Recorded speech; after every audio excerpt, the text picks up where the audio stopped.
everybody, and welcome to my review of Augmented Empire, an enhanced version of the 2017 classic Oculus title. And I think it's a little bit early to ask you to like and subscribe to the video at this point, but if you are enjoying it later on, please do go ahead. Much appreciated.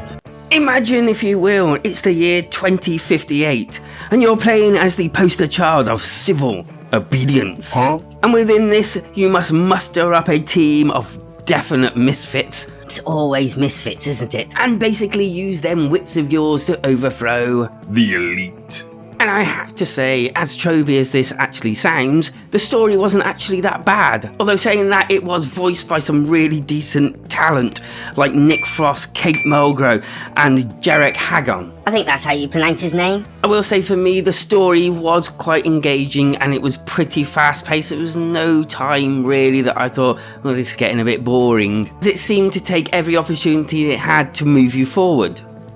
So what is Augmented Empire? Well, it's basically a story-driven adventure with turn-based combat.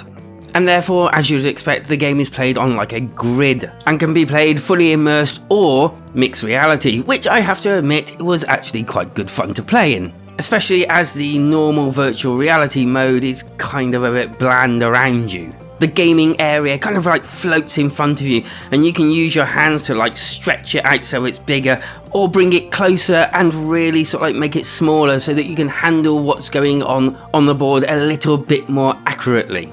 This, to my mind, worked really well, and I had no real complaints apart from the fact that it's constantly on an angle. I don't know why, I just didn't care for this. To me, and this may just be for me, I wanted it to be straight so I could stand or sit with it lower down and control the board that way. I can obviously see why they've done this, so that you can sit more back in your chair and play it that way. I just really would have appreciated the option to change it. I did, however, enjoy the fact that some of the set pieces were huge and some were actually quite tiny. At no point did they try to pull off some weird shit that I've seen in the past and make it look more fancy for no reason, which kind of like takes away from it. I will also say at this point that the way it was set up kind of gave me almost point and click vibes.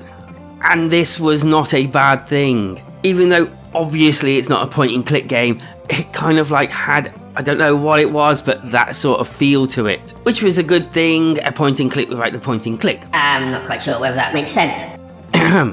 As you progress through the game, you add more and more people to your crew, which results in bigger battles. You can also enhance your characters with an upgrade system, which you get to use every time you come back to your main hub. And I felt this worked quite well. Combat-wise, as I mentioned, it's turn-based. And because of the areas, some being bigger and smaller, this works even better. Mostly all the areas means that you have to basically look for cover and also look for environmental things that you can use. Such as your classic exploding barrels. And as I mentioned before, larger areas and smaller areas involve different tactics. As far as moving around and taking your actions, it's business as usual. The classic, you take a couple of turns, they take a couple of turns, and it revolves around all the players until it gets back to your go again. Obviously, the more characters you have, it's worked out into a sequence of who goes next. Moving around is like moving around normal in the game. You get a set amount of moves and you can move within an area. Within your characters, however, you have long range, short range, and other characters with special abilities. Although it will be said that each of your character has special abilities, but obviously, tactically, you can use them in different ways. The combat did work quite well. I didn't really have any issues with it. And as I said, it's pretty standard for this sort of game. The only other addition that some games do, some games don't, is the action gauge. Or at least that's what they call it in this game. And basically, it's a quick time event where you have to hit a point in a circle in order to either hit or dodge or crit or take more damage. I believe you can turn this off, but I'm not 100% sure. I think I saw the option, but I didn't because I don't mind it. I felt it added another layer to the combat whilst honing my hand-eye coordination. Graphics and sound. Graphically, I didn't find it was the most prettiest game I've ever seen, but it wasn't bad. I think graphically this game sits in that bracket of it's not the best I've seen, but it's definitely not the worst I've seen. I kind of wanted a little bit more for an enhanced version with the character designs and all, but You don't always get what you want, do you?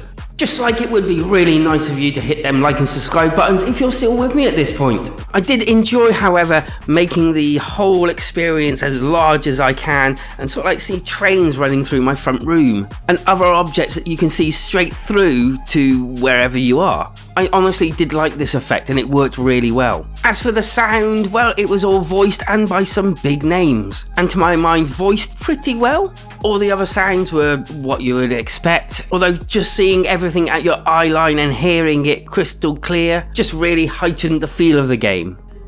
Next up, the score. I really enjoyed playing Augmented Empire. It was a really good experience. One that felt familiar but also different at the same time. I did not play the original, so I can't really comment on how enhanced this version is, but playing it in VR and being able to get as close as you want to the gameplay was a great experience for me. I did have a few bugbears, as I mentioned, but nothing game-breaking. And as a result, I'm going to give Augmented Empire a 7 out of 10, and I would definitely recommend it to fans of the genre. See ya!